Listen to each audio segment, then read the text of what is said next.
దివ్య స్త్రీ తత్వపు శక్తి, దివ్య పురుష తత్వ శక్తి, ఈ రెండు కూడా ప్రతి మానవుల్లో ఉంటాయని, ఈ రెండు కూడా సమపాళ్లలో మనము ఉంచుకోవాలని, అదే అర్ధనారీశ్వర తత్వం అని అంటారని. అర్ధనారీశ్వర తత్వం కాకపోతే మనం అసంపూర్ణమే.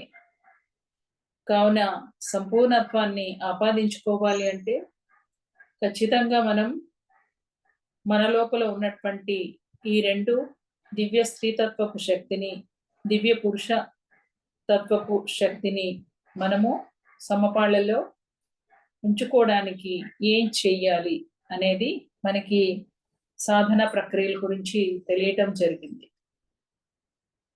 అది మనం తెలుసుకున్నాము. మరి ఆ దివ్య స్త్రీతత్వపు శక్తి అనేది మూల చైతన్యము, విశ్వమంతా తానై నిండి ఉంది. కాబట్టి ఈ శక్తిని ప్రతి ఒక్కరు, పురుషులు కానీ స్త్రీలు కానీ, ఖచ్చితంగా దాన్ని యాక్టివేట్ చేసుకోవాలి అని తెలియచెప్పడం జరిగింది.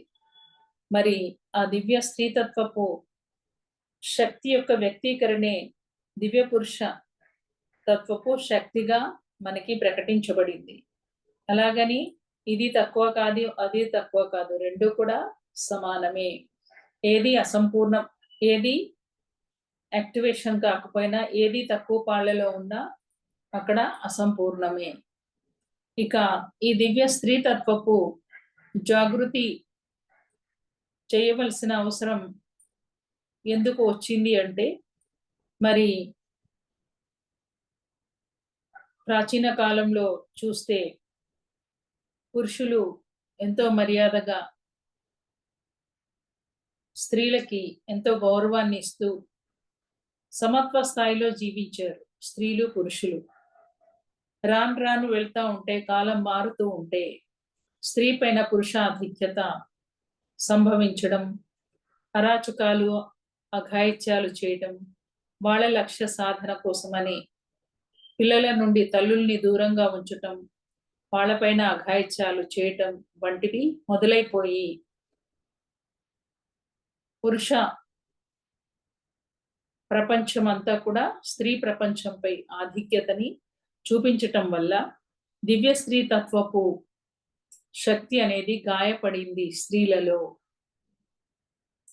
అది రాను రాను ఎలా అయిపోయిందంటే, రామాయణ కాలంలో సీతామాత కూడా దానికి బలి కావలసి వచ్చింది అని రాశారు. అంటే ఆ రోజుల్లో పౌరాణికాలు కూడా స్త్రీని తక్కువ చేస్తూ, ఆమె ఆధిక్యత ఏమాత్రం లేకుండా, ఆమె మీద ఆమెకి విశ్వాసం లేకుండా ఉండేటట్లుగా మరి అలాంటి రచనలు చేశారు వక్రీకరిస్తూ. అంతేకాకుండా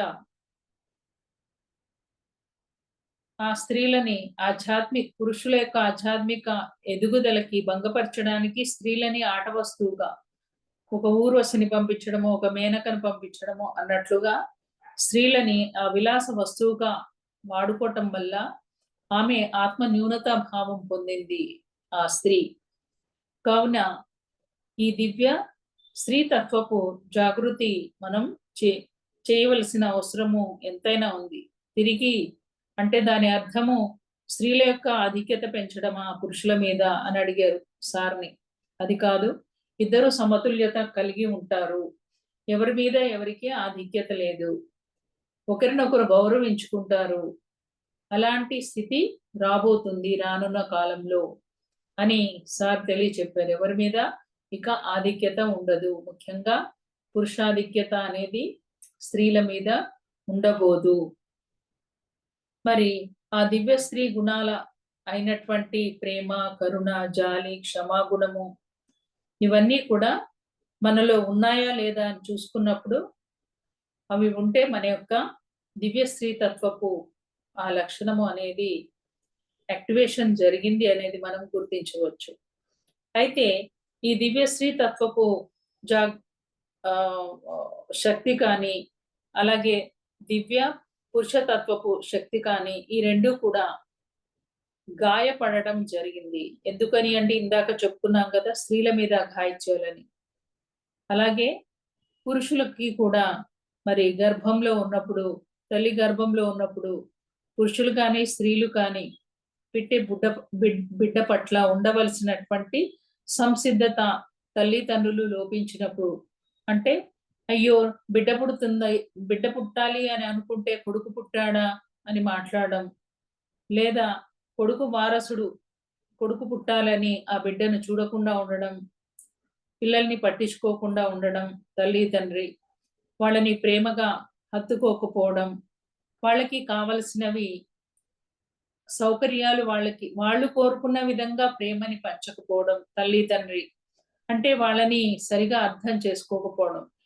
వీళ్ళదైన శైలిలో వీళ్ళు ప్రేమిస్తున్నారు. ముఖ్యంగా ఇప్పుడున్నటువంటి స్త్రీలు ఉద్యోగాలకి వెళుతూ డబ్బే ప్రధానంగా ఉంటూ మరి పిల్లల్ని పట్టించుకోకుండా ఆయాల మీదో, కేర్ సెంటర్స్ లోనో వేయటం మూలంగా పిల్లల యొక్క భావోద్రేకాలు వాళ్ళు మరి షేర్ చేసుకోవటానికి తల్లి కానీ, తండ్రి కానీ ఉండనటువంటి పరిస్థితి.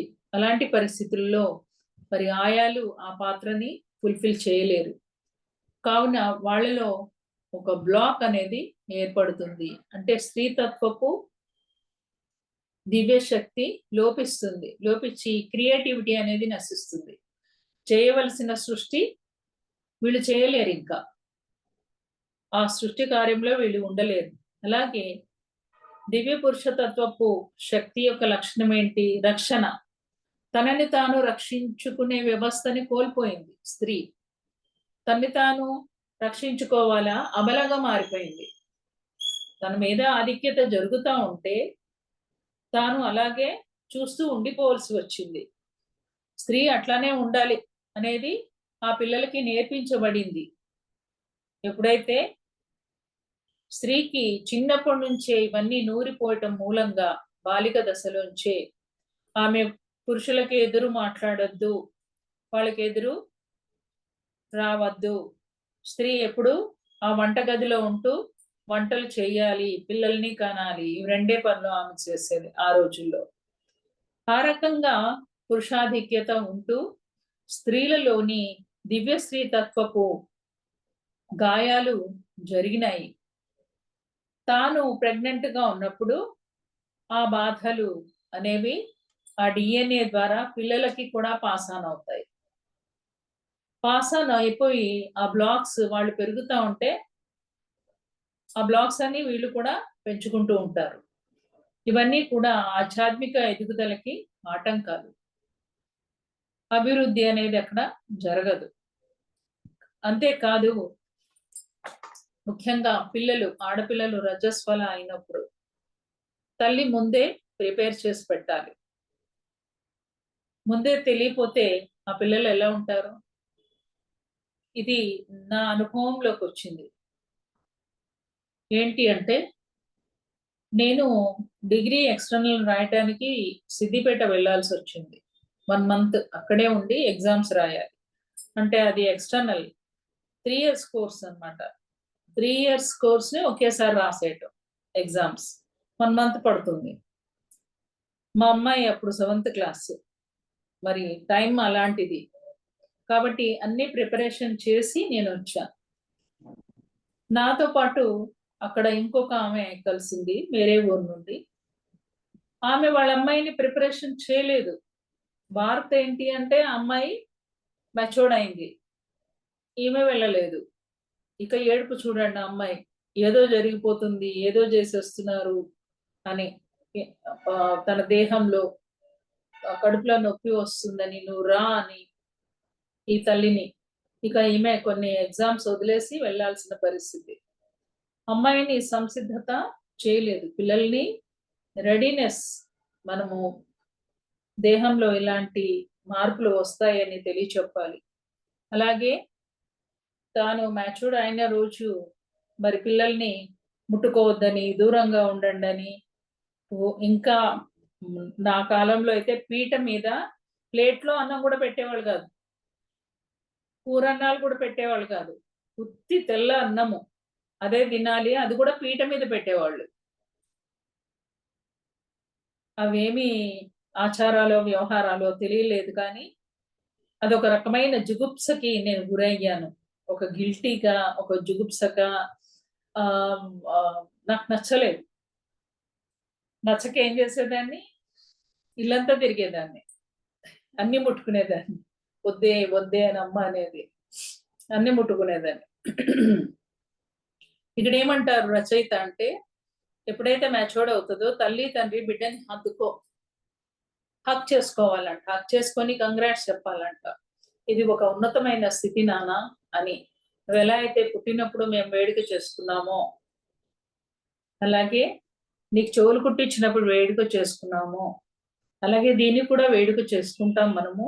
ఇది ఆధ్యాత్మికంగా ఒక ఉన్నతమైనటువంటి స్థితిలోకి నీ యొక్క ఆధ్యాత్మిక శక్తి అనేది, దైవికమైన శక్తి ఇంకా నీకు అనుసంధానం అవుతుంది ఈ ప్రక్రియ ద్వారా. ఇదొక గొప్ప మార్పు. ఈ సృష్టి కార్యంలో ఆ స్త్రీ మరి సృష్టి చేయటానికి జరిగేటటువంటి ఒక గొప్ప మార్పు ఇది అని పిల్లలకి నెమ్మదిగా అర్థం చేయించాలంట.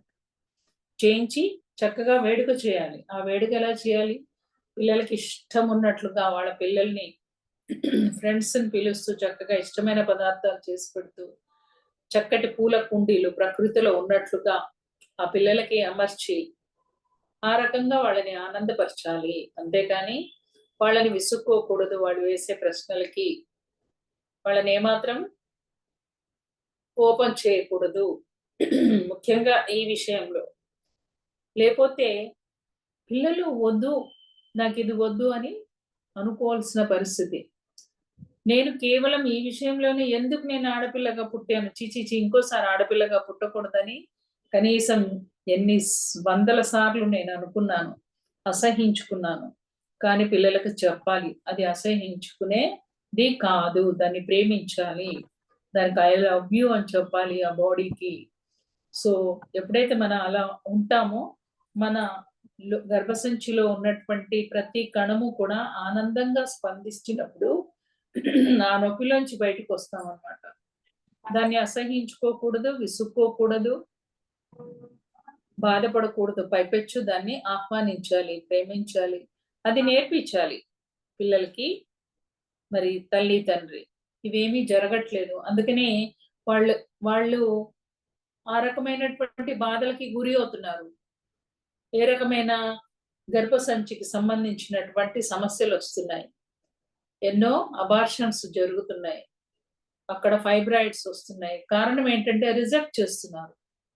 ఇంకా అంతేకాదు, నేను ఊరెళ్ళాలనో, లేదా నాకు ఏదో సత్యనారాయణ వ్రతం ఉందనో, లేకపోతే అటు టెంపుల్కి వెళ్ళాలనో మందులు మింగేస్తున్నారు. దాన్ని రాకుండా ఆపేయటానికి టాబ్లెట్స్ వేస్తారు. అది ఎంత తప్పు. మరి ఇక గర్భసంచిలో ఇలాంటి జరగాలి, ఇలాంటి ఎందుకు జరగవు, మరి జరుగుతాయి. ఇలాంటి తప్పిదాలు మనం చేస్తున్నాం కాబట్టి. కావున ఇలాంటి ఏమీ చేయకుండా ప్రకృతి సహజంగా దాన్ని మనం చూడాలి. తర్వాత ఈవెన్ ఆ శానిటరీ ప్యాడ్స్ కూడా మనం థ్యాంక్స్ చెప్పాలి అని చెప్తారు మేడం. ఎందుకు అంటే, నాకు అంత చక్కగా సేఫ్టీని ఇచ్చినందుకు. ప్రతి దానికి మనం ఈ ఈ లోకంలో ఉన్న ప్రతి వస్తువుకి మనం థ్యాంక్స్ చెప్పుకోవాలి. ఎందుకంటే అంతటా మనమే విస్తరించి ఉన్నాం. ఆ దివ్యత్వమే తానే అంతటా విస్తరించి ఉంది. ఆ దివ్యత్వం ఎవరో కాదు, మళ్ళీ మనమే. అంటే మనల్ని మనమే సౌకర్యవంతంగా చేసుకుంటున్నాం. ఆ రకంగా ఇంకా మన జీవితం అద్భుతంగా ఉండటానికి ఇవన్నీ కూడా. సో ఇలా మనము నిన్నటి వరకు తెలుసుకున్నాము. ఇక ఈరోజు మరొక సమస్య ఏంటి అంటే, దివ్య స్త్రీ తత్వపు శక్తి గాయపడడానికి మరొక కారణం ఏంటి అంటే, సామూహికమైనటువంటి కారణాలు. అంటే వేరే స్త్రీలు పడ్డటువంటి బాధలని మనం తీసుకోవడం అన్నమాట. ఒక స్త్రీపై జరిగిన అఘాయిత్యం కావచ్చు, ఒక స్త్రీ మీద వరకట్నం కోసమని మరి ఆమెని చంపివేయడం కావచ్చు, లేదా ఒక గ్యాంగ్ రేప్ జరగవచ్చు. ఇలాంటివన్నీ కూడా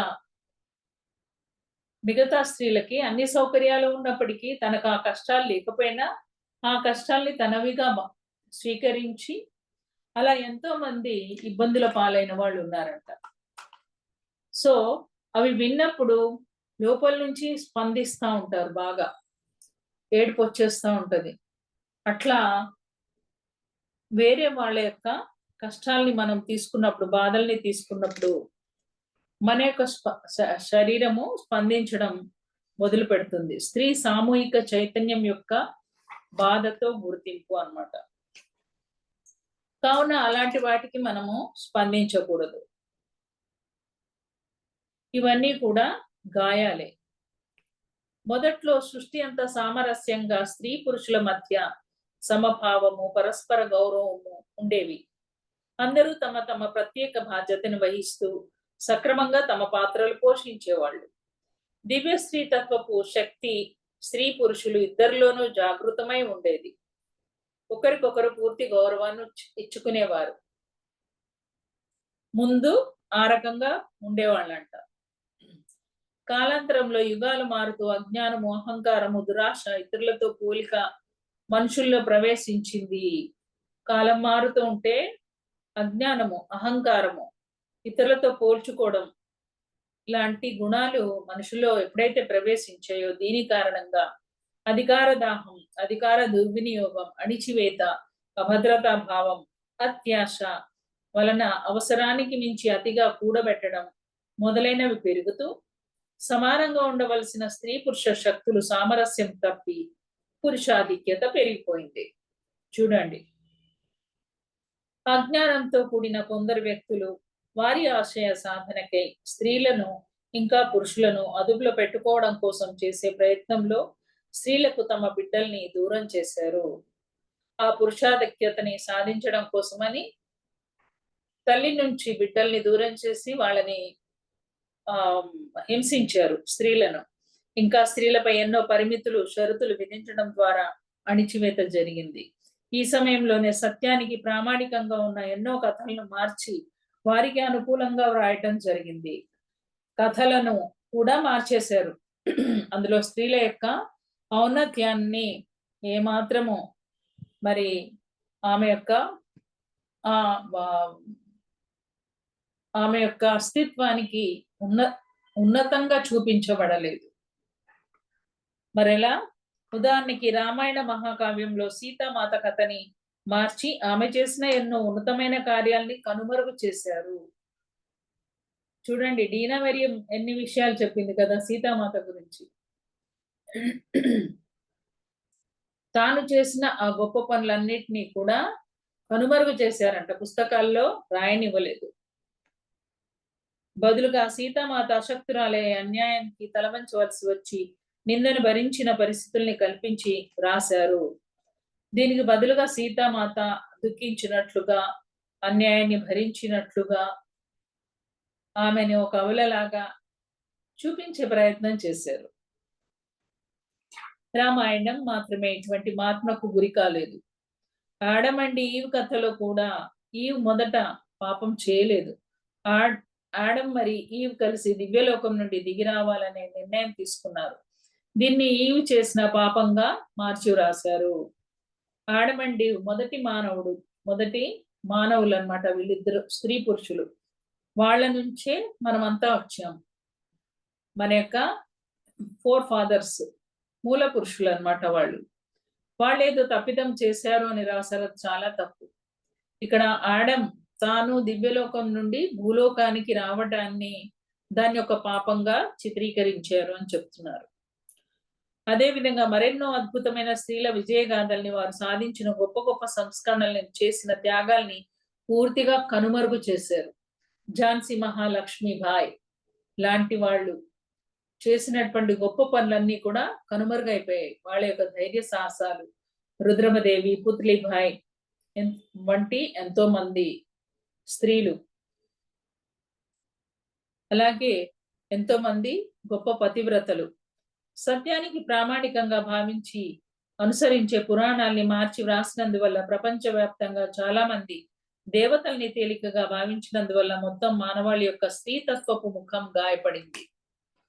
ఎప్పుడైతే ఆ సీతామాత గురించి గాని మిగతా వాళ్ళ గురించి గాని తక్కువ చేసి రాశారో అప్పుడు దేవతల మీద దృష్టి పోయిందంట. అంటే ఒక సరస్వతి కానీ ఒక లక్ష్మీదేవి కానీ వీళ్ళేం చేయలేరు, దేవుళ్ళని పట్టుకోవాలి, అంటే పురుష దేవుళ్ళని పట్టుకోవాలి అనేది పడిందంట. గాయపడటం ద్వారా దివ్య స్త్రీతత్వం లోతైన ప్రేమను సంతోషాన్ని మర్చిపోయింది.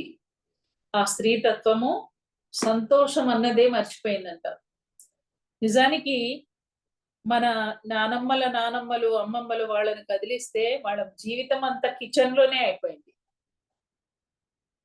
పిల్లల్ని కనడము వంటలు చేయడం వచ్చిన వాళ్ళకి పిల్లల్ని కనడము వంట చేయడం ఇదే పని. ఒక్కొక్కళ్ళ ఇళ్లలో 12 మంది వేసి పిల్లల్ని కన్నారు కుటుంబ నియంత్రణ లేని సమయంలో.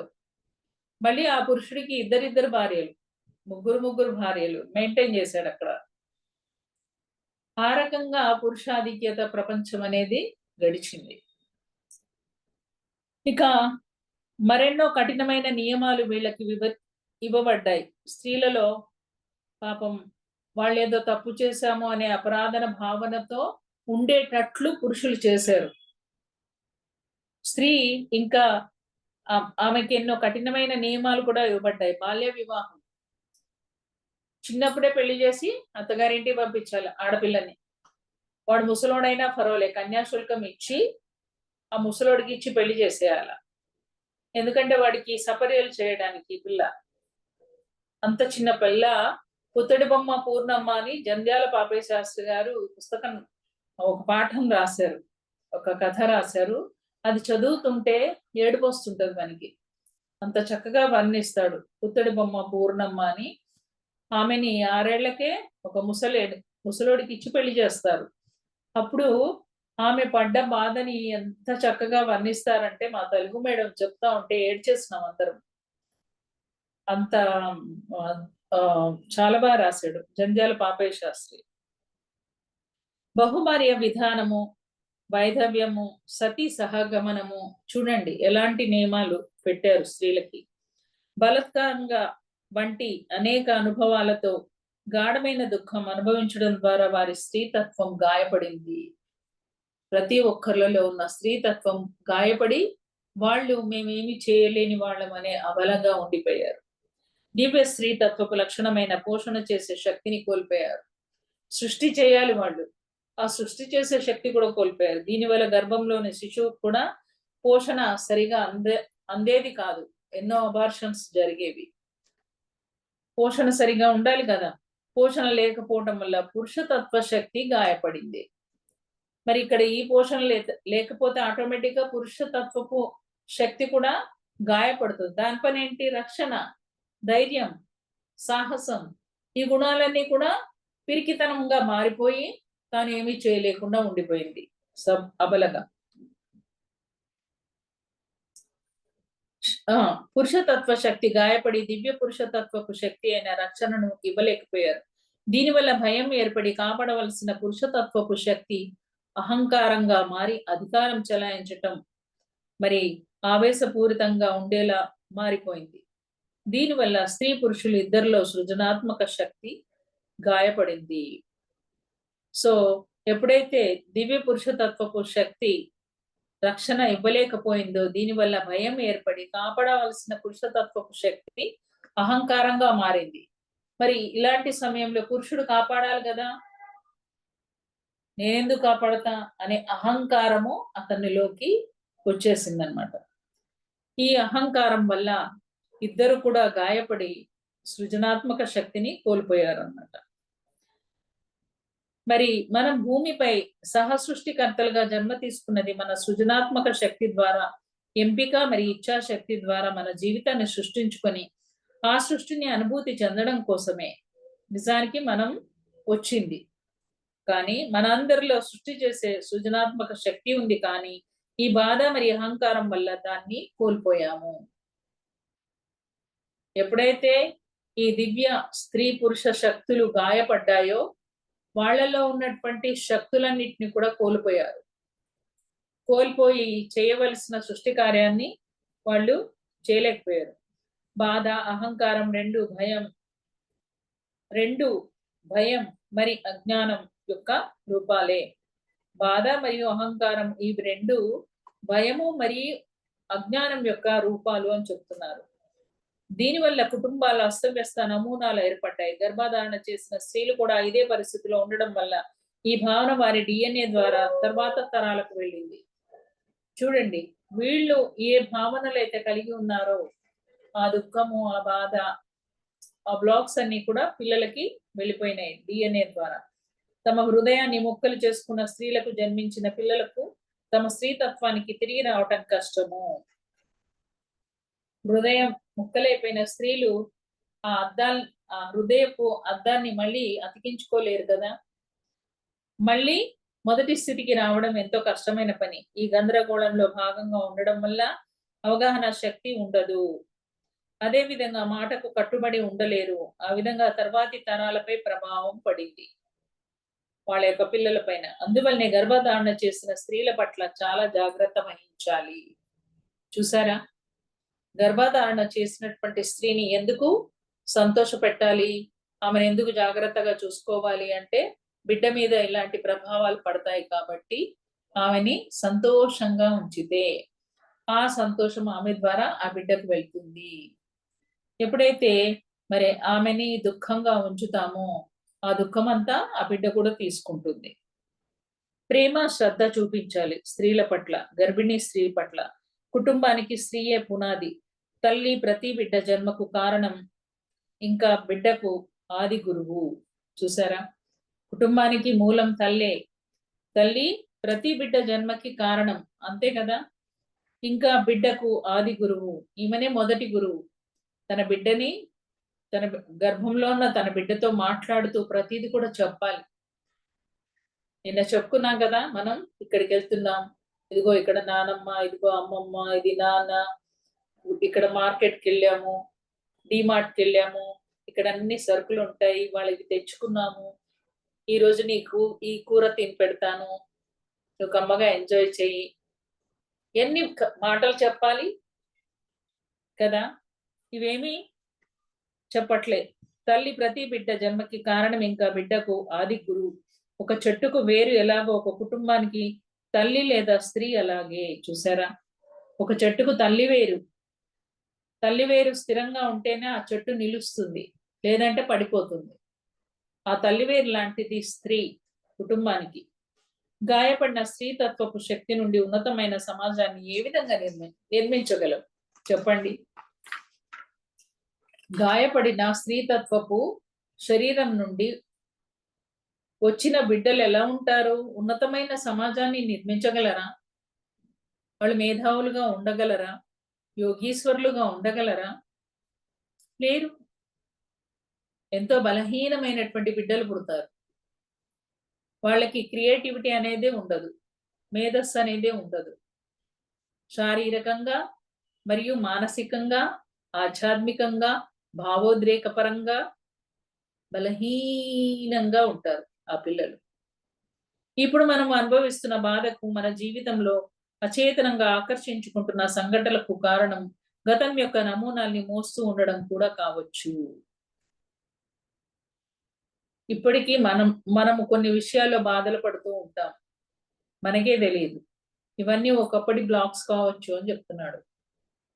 అలా మనం కూడా చిన్నప్పుడు పడ్డ ఆ ముద్రలే కావచ్చు ఇవి అని. కుటుంబాల్లో కొనసాగుతున్న నమూనాల ద్వారా దీన్ని మనం గుర్తించవచ్చు.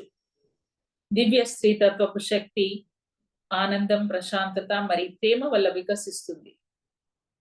గాయం, బాధని నిలుపుకోవటం ద్వారా దివ్య స్త్రీతత్వాన్ని జాగృతం చేసుకోలేము. అయితే ఎప్పుడైతే ఆ గాయం జరుగుతుందో ఆనందము, ప్రశాంతత మరి ప్రేమ వల్ల మాత్రమే ఆ గాయం నుండి మనం బయటికి రాగలం.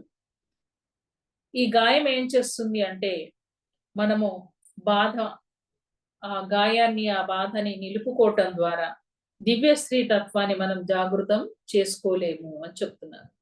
మరొక కారణం, ఋతుక్రమం పట్ల వ్యతిరేకత ఏర్పరచుకున్న సరికాని నమ్మకాలు. ఇందాక మనం చెప్పుకున్నాం కదా, రజస్వల అయితే ముట్టుకోవద్దని, చేయొద్దని, తర్వాత ఆ పిల్లలకి ముందే చెప్పుకోకపోవటం మూలంగా ఎందుకు ఇది జరుగుతుందో తెలియక తానేదో తప్పు చేశాను అనే సిగ్గుతో, మోమాటంతో ముడుచుకొని పోవడం, అమ్మమ్మలు, అత్తమ్మలు, పెద్దమ్మలు అందరూ ముట్టనివ్వకపోవడం, ఆ పిల్లని దూరంగా ఉంచు అనడము, ఇవన్నీ కూడా ఆ పిల్లలకి ఎంతో బాధని ఇస్తూ ఉంటాయి. మనకు వచ్చే ఒక్క నిమిషం నెలసరి పట్ల వ్యతిరేకత వల్ల మరి దివ్య స్త్రీ తత్వం గాయపడటం ద్వారా దివ్య స్త్రీ తత్వపు ప్రత్యేక భాగాల్లో ప్రాణశక్తి ప్రవాహం సరైన విధంగా జరగదు. ఎప్పుడైతే మనము ఈ నెలసరి గురించిన జ్ఞానాన్ని ఇవ్వకపోతే ఆయా భాగాల గురించి పిల్లలు వ్యతిరేకించటం మూలంగా అక్కడ ప్రాణశక్తి వెళ్ళదంట.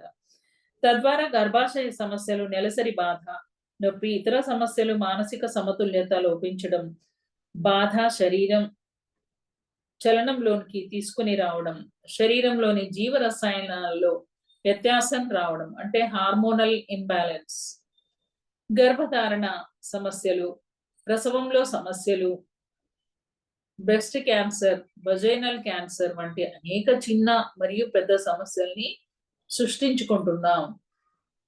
చూసారా?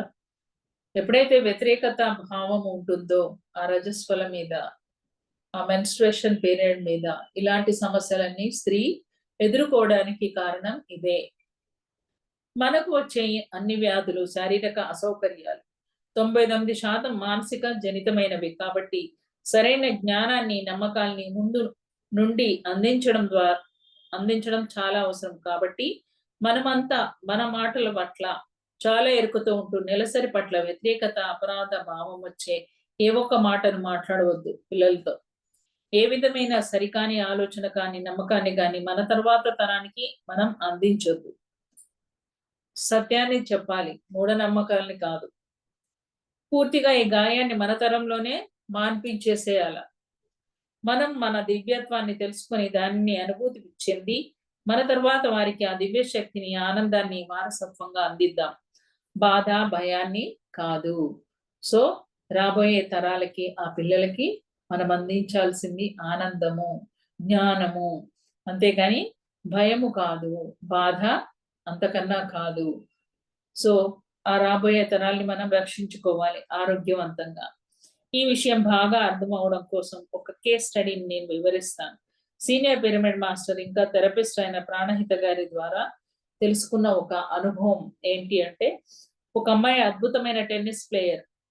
వివిధ స్థాయిల్లో ఆమె డిస్ట్రిక్ట్ లెవెల్లో, రాష్ట్ర స్థాయిల్లో కూడా ఆడడానికి వెళ్ళింది. ఒకరోజు రెడీ అయిపోయింది వెళ్ళటానికి. ఈలోగా మెన్స్ట్రుయేషన్ పీరియడ్ వచ్చింది. ఆ పీరియడ్ వచ్చిందని ఆమెను ఆపేశారు వెళ్ళనీయకుండా. ఆమె మిస్ అయిపోయింది. తాను మరి రాష్ట్ర స్థాయిలో అంటే ఎంత గొప్ప సర్టిఫికెట్ అది.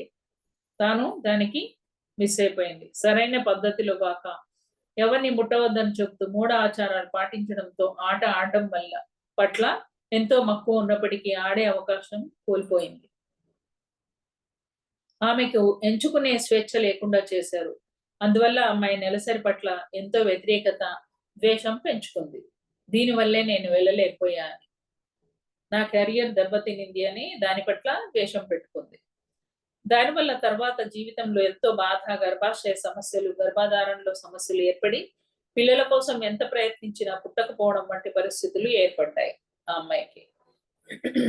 అదృష్టవశాత్తు ఆమెకు సరైన మార్గం దొరికి పూర్తిగా తనలో జరిగే నెలసరి ప్రక్రియ యొక్క దివ్యత్వాన్ని, శక్తిని, దాని పవిత్రతని అర్థం చేసుకుని సాధన చేసి తనలో కలిగిన గాయాన్ని మాన్పుకున్న తరువాత తన నెలసరిలోని సమస్యలన్నీ పోయి పిల్లలు పుట్టడం జరిగింది. చూసారా? తర్వాత ఆమెకి ఇలాంటి మంచి పుస్తకము, ఒక మంచి పిరమిడ్ మాస్టర్ దొరికి ఆ బ్లాక్ లోంచి ఆమె బయటికి వచ్చే విధంగా సాధన చేసింది. దాన్ని ఇష్టపడింది. ఆ మెన్స్ట్రుయేషన్ పీరియడ్ ని, ఆ గర్భసంచిని, తనకు శరీరంలో జరుగుతున్న మార్పుల్ని అన్నింటినీ తాను ప్రేమించడం ఎప్పుడైతే మొదలు పెట్టిందో అవన్నీ సమస్యలన్నీ దూరం అయిపోయి తనకి పిల్లలు కూడా పుట్టారంట. కానీ ఎంతో మంది సరైన జ్ఞానం అందక ఎన్నో బాధలు అనుభవిస్తూ ఇప్పటికీ మన చుట్టూ ఉన్నారు. ఒక స్త్రీగా మనలోని ఆనందాన్ని, అద్భుతాన్ని తెలుసుకొని సరైన జ్ఞానాన్ని మన చుట్టుపక్కల ఉన్న స్త్రీలందరికీ అందించవలసిన బాధ్యత మనందరిపై ఉంది. అంతే కదా మరి. స్త్రీ ఎప్పుడైతే పిల్లల్ని కంటుందో అప్పుడే తన యొక్క జన్మకి సార్థకత ఏర్పడుతుంది. అలాంటి స్త్రీలు ఎంతో మంది గర్భాశయానికి సంబంధించిన సమస్యలతో బాధపడుతూ పిల్లలు లేక అబార్షన్స్ అవుతూ కనిపిస్తూ ఉంటారు మనకి. అలాంటి పిల్లల్ని మనం చూసినప్పుడు వాళ్ళ జీవితాల్లో కూడా ఆనందం నింపాలి అనే భావనతో ఈ జ్ఞానాన్ని మనం వాళ్ళకి అందించాలి అంటున్నారు. ఆ బాధ్యత మన మీద ఉంది. సనాతనంగా వస్తున్న కొన్ని ఆచారాలు, ఉదాహరణకి నామకరణం, బ్రహ్మోపదేశం, ఉపనయనం, వివాహం మొదలైనవి జీవితంలో ప్రత్యేక సందర్భాల్లో వేడుక జరిపి ఆ సమయంలో వారికి అవసరమైన జ్ఞానాన్ని, వారు నడుచుకునే విధానాన్ని, వారు చేయవలసిన సాధనని, ఇంకా వారి బాధ్యత తెలియజేయడం జరుగుతుంది. అదే విధంగా ప్రతి అమ్మాయికి రజస్వల అయినప్పుడు పండుగ చేసే ఆచారం కూడా ఉంది. మన ఇళ్లలో జరిగే కార్యక్రమాలన్నీ కూడా పుట్టు వెంట్రుకలని, పెళ్లి అని, చెవులు కుట్టించడం అని, ఇవన్నీ పార్టీలు చేసుకున్నట్టే దీనికి కూడా మనం వేడుక చేసుకుంటామని చెప్తున్నారు. మనం అందించవలసిన జ్ఞానం అందించకుండా అజ్ఞానం మరి అపోహలతో ప్రవర్తించడం వల్ల ఎంతో మంది చిన్నారులు వారి జీవితంలో అనేక సమస్యల్ని సృష్టించుకుంటున్నారు. స్త్రీలు అంతా ఈ సమయంలో ఎక్కువగా ధ్యాన సాధన చెయ్యాలి. పిల్లలకు మనం తెలియచెప్పవలసినటువంటి విషయాలు. అయితే ధ్యానము, స్వాధ్యాయ సాధనలో ఏకాంతంగా గడపాలి. అందుకోసమనే ముట్టు వస్తే వేరే రూమ్ లో కూర్చోబెట్టేవాళ్ళు. నిజానికి ఆధ్యాత్మిక సాధన చేసుకోవడానికి అదెంతో ఫుల్ రెస్ట్ అవసరం కూడా ఆ సమయం. లేదా సజ్జన సాంగత్యంలో ఆత్మజ్ఞానులతో, యోగులతో గడపాలి. ఇప్పుడున్నటువంటి పరిస్థితి. సజ్జన సాంగత్యము, యోగులతో గడపడం మూలంగా అక్కడ ఏంటంటే ఎక్కువ ఎనర్జీస్ ఉంటాయి. ఆ ఎనర్జీస్ వల్ల ఆమెకున్నటువంటి నొప్పి పోతుంది. కానీ స్త్రీలు పూర్వం పెద్ద ఉమ్మడి కుటుంబాల్లో ఎక్కువ సంతానం కలిగి ఉండి వారి పోషణ, పాలన బాధ్యతల్లో నిమిషం తీరిక గాని, ఏకాంతం గాని లేకుండా రాత్రి పగలు గడిపేవారు. వారికి సాధనా సమయాన్ని, ఏకాంతాన్ని, విశ్రాంతిని కల్పించడం కోసం ప్రకృతికి దగ్గరగా నడిపే అవకాశం ఇవ్వడం కోసం ఈ 3 రోజుల ఏకాంత వాసాన్ని సౌకర్యవంతంగా సాధనకు అనుకూలంగా ఏర్పాటు చేసేవారు. ఉమ్మడి కుటుంబాలు ఉండటం మూలంగా ఒక్కొక్కళ్ళకి 10-12 మంది ఉండటం మూలంగా స్త్రీ ఎప్పుడు వంటింట్లోనే ఉంటూ ఉండేది. కావున ఆమెకి సాధన చేసుకునే సమయం లేదు.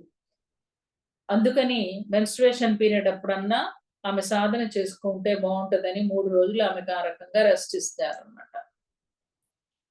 ఆ రోజుల్లో ఏ పని ముట్టుకోవద్దని చెప్పేవారు. ఎందుకంటే స్త్రీలో జరిగే నెలసరి ప్రక్రియ చంద్రుని గమనానికి చాలా గొప్ప సంబంధం ఉంది. ఈ రెండు ఎప్పుడు శృతిలో ఉంటాయి. సహజంగా నెలసరి అయితే అమావాస్య లేదా పౌర్ణములలో రావడం జరుగుతుంది. ఈ పౌర్ణమి, అమావాస్యల శక్తి మరి నెలసరిలోని దివ్య శక్తితో కలిసి మహా అద్భుతమైన ధ్యాన సాధన స్త్రీలంతా చేసేవారు. ఈ సాధన కోసం ఏకాంతం సమయం కల్పించడం జరిగేది. అయితే ఈ నెలసరి సమయంలో స్త్రీ అత్యధికమైన శక్తివంతంగా ఉంటదంట. చాలా ఎనర్జీని గెయిన్ చేసుకుంటుందంట తను. ఎందుకంటే తనే మూల చైతన్యం కాబట్టి. సో అందుకు తోడు ఈ అమావాస్య పౌర్ణమి వస్తే మరి వాటి యొక్క శక్తి కూడా తనలోకి ఆహ్వానించుకుంటుంది. ఆహ్వానించడం కోసమని ఆ 3 రోజులు రెస్ట్ ఇచ్చారు పూర్వకాలం వాళ్ళంతా. ఈ విధమైన సాధన వల్ల వ్యక్తిగతంగా స్త్రీలకు వారి ద్వారా కుటుంబాలకు ఎంతో మేలు జరిగేది. మరి అప్పుడు ఎంతో నిష్టగా ఉండేవాళ్ళు కదా.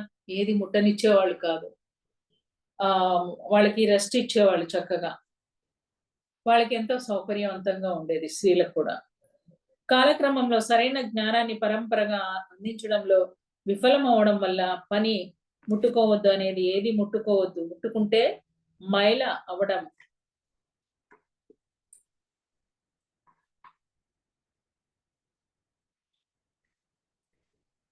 పాపం అనే మూఢనమ్మకంగా పరిణమించింది. ఏదైనా ముట్టుకుంటే అక్కడ పాపము, నువ్వు పాప పని చేసావు అని భయపెట్టి ఇచ్చేవాళ్ళు. అందుకే ముట్టుకునేవాళ్ళు కాదు.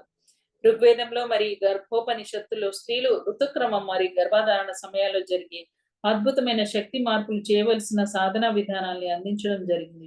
వాటిని ఇప్పుడు తెలుసుకుందాం. అయితే గర్భోపనిషత్తులో స్త్రీలు ఋతుక్రమంలో ఉన్నప్పుడు, గర్భధారణ చేసినప్పుడు మనం చేయవలసిన సాధనలు ఏంటియో ఇప్పుడు చెప్తున్నారు. ఋతుక్రమంలో మొదటి రోజు మొత్తం శరీరం అంతా బ్రహ్మనాడి కేంద్రంగా మారుతుంది. ధ్యాన సమయంలో కేవలం బ్రహ్మరంధ్రం ద్వారా మాత్రమే కాకుండా మొత్తం శరీరం అంతటితో ప్రాణశక్తిని స్వీకరించడం జరుగుతుందంట. అందుకని ఆ సమయంలో ధ్యానం చేయమంటున్నారు. అందువల్ల ఈ సమయంలో ప్రకృతికి దగ్గరగా ఉండాలి. అప్పుడు ఈ శక్తిని భూమాతతో అనుసంధానమయ్యి ఉండి సంతులనం చేయడానికి సులభంగా ఉంటుంది. ఈ శక్తి ద్వారా వారి ఆలోచన శక్తి, సంకల్ప శక్తి, ఇచ్ఛాశక్తి, క్రియాశక్తి, సృజనాత్మక శక్తి అన్ని కూడా బలోపేతమైపోతాయంట స్త్రీకి. ఇక రెండవ రోజు జరిగే ప్రక్రియ ఏంటి అంటే, రెండవ రోజు జ్ఞాపక శక్తి ఉత్తేజం అవుతుంది. మనం చాలా వరకు ఆత్మజ్ఞానం లేకపోవడం వల్ల గతకాలపు ఎన్నో సరికాని షరతులను, పరిమితులను మనోమయ కోశంలో మోస్తూ వాటి బాధల్ని ప్రస్తుత జీవితంలో కూడా సృష్టించుకుంటూ ఉంటాం. గడిచిపోయిన విషయాలన్నీ కూడా ఇప్పుడు తలుచుకుంటూ బాధపడుతూ ఉంటాం. పరంపరగా వచ్చే బాధలు, నమూనాలు కూడా వాటిలో భాగంగా ఉంటాయి. ఈ పరిమితులను, అవే అనుభవాలు తిరిగి కలిగించే వలయాల్ని తొలగించడానికి పూర్వజన్మ ప్రతిగమనం, అంతర్శిశువు వంటి ఆధ్యాత్మిక స్వస్థతల సహాయం అవసరం అవుతూ ఉంటుంది. ఇలాంటి బ్లాక్స్ ఉన్నప్పుడు న్యూటన్ సార్ పూర్వజన్మ ప్రతిగమనం అనే ఒక ప్రక్రియ చేపిస్తారు. దాని ద్వారా ఇలాంటి బ్లాక్స్ మనం పాస్ట్ లైఫ్ రిగ్రెషన్ వాటి ద్వారా స్వస్థత పొందవచ్చు. ఈ ప్రక్రియలో ఆ జ్ఞాపకాల్ని తిరిగి తెచ్చుకొని ఉన్నతమైన అవగాహనతో, జ్ఞానంతో వాటిని అవగాహన చేసుకుని, క్షమించి తొలగించుకొని మన జీవితానికి అనుకూలంగా పనిచేసే సకారాత్మక ఆలోచనలను మనం మన మనోమయ కోశంలోకి చొప్పించవచ్చు. అప్పటి వరకు ఉన్న నెగిటివ్ థాట్స్ అన్ని తీసేసి పాజిటివ్ థాట్స్ ని మనం తీసుకోవాలి. అయితే ఈ రెండవ రోజు ధ్యాన సాధన ద్వారా ఎటువంటి స్వస్థత సహాయం లేకుండానే మనకు అవసరమైన ఆ జ్ఞాపకాల పొరల్ని తెరిచి ఆ చిక్కుముడల్ని విప్పుకునే జ్ఞానం కలిగించే శక్తి ఉంటుంది. ఈ శక్తి ద్వారా మన జీవితంలో ఎన్నో అద్భుతమైన మార్పులు చేసుకోవడం, ఆధ్యాత్మిక ఎదుగుదల సులభమవుతుంది. అయితే ఇవన్నీ కూడా ఆటోమేటిక్ గా లోపల మనకి జరిగిపోతూ ఉంటాయి. ఎప్పుడైతే మనము ఆ రెస్ట్ ఇస్తూ చక్కటి సాధనా ప్రక్రియలో ఉంటాము. మూడవ రోజు మన చైతన్యంలో వాక్ శక్తి ఎంతో అద్భుతంగా జాగృతం అవుతుందంట. మూడవ రోజు విశుద్ధి చక్రం ఏదైనా అంటే అది జరుగుతుంది. ఈ రోజు ఎక్కువగా మౌనంగా ఉండాలి. మూడవ రోజు చాలా ఎరుకతో ప్రేమగా మాట్లాడాలి. మన మాట యొక్క విశేషమైన శక్తి తెలియకపోవడం వల్ల ఎన్నోసార్లు మనం ఆ శక్తిని వినాశకరంగా వాడుతూ వచ్చాం. నా మాట వినకుంటే నువ్వెందుకు పనికిరావు, నువ్వు ఒక శుద్ధ మొద్దువు, ఇటువంటి ఎన్నో పనికిరాని మాటల్ని మనం మాట్లాడుతూ ఉంటాం. సో ఇప్పటికన్నా గుర్తు పెట్టుకోవాలి, మెన్స్ట్రుయేషన్ అయిన మూడవ రోజు మౌనంగా ఉండడం బెస్ట్. సహజంగానే మన వాక్కుకు శక్తి ఉంటుంది. ఈ మూడవ రోజున అది మరింతగా పెరుగుతుంది కనుక మంచి లోక కళ్యాణకరమైన సంకల్పాలతో, శుభకరమైన వాక్కులతో ఈ రోజును ఎక్కువగా గడపాలి. చూసారా ఎంత లాజిక్ ఉంది ఇక్కడ. అలాంటప్పుడు మంచి సంకల్పాలు పెట్టుకోవాలి. పెట్టుకుంటే అది అయి తీరుతుంది. ఈ నాలుగవ రోజులో ఊహాశక్తి జాగృతం అవుతుంది. మనం ఈ రోజు శక్తితో శృతి కలిసి ఉన్నప్పుడు ఎటువంటి పరిమితులు, అడ్డంకులు లేకుండా అద్భుతంగా ఊహాశక్తిని సాధన చేయగలుగుతాం. ధ్యాన జగత్ అయిపోయినట్టు, అలాగే పిరమిడ్ జగత్ అయిపోయినట్టు, శాకాహార జగత్ అయిపోయినట్టు మనం ఊహించుకోవచ్చు చక్కగా. వ్యక్తిగతంగా మరి లోక కళ్యాణానికి అవసరమైన ఉన్నతమైన ఊహలతో ఈ రోజు సాధన చెయ్యాలి. ఊహాశక్తి శక్తివంతమైన అయస్కాంత క్షేత్రాన్ని నిర్మించి మీరు ఊహించిన దాన్ని మీ జీవితంలోకి వాస్తవంగా ఆకర్షించి ప్రత్యక్షీకరిస్తుంది. చూసారా, అయస్కాంత శక్తి పెరుగుతుందంట ఆ సమయంలో.